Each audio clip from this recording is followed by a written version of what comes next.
ప్రభుత్వ, private polytechnic కళాశాలలో ప్రవేశం పొందేందుకు నిర్వహిస్తున్న పాలిసెట్ ప్రవేశ పరీక్షకు ఏర్పాట్లు పూర్తి చేసినట్లు ప్రభుత్వ పాలిటెక్నిక్ కళాశాల ప్రిన్సిపాల్ అన్నపూర్ణ తెలిపారు.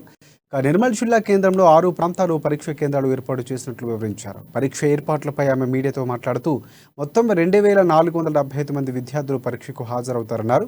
ఉదయం 11 గంటల నుంచి మధ్యాహ్నం 1:30 వరకు పరీక్ష ఉంటుందని, నిమిషం నిబంధన అమల్లో ఉంటుందని, విద్యార్థులు గంట ముందుగానే పరీక్షా కేంద్రాలకు చేరుకోవాలని సూచించారు.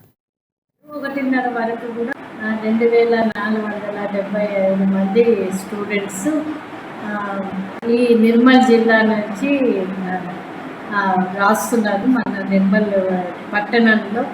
అందులో మెయిన్గా మనకు 1 నిమిషం లేట్ అయినా కూడా అలౌ చేయరు. 11 లోపలే అందరూ వచ్చేయాలి. 10 నుంచి అలౌ చేస్తారు.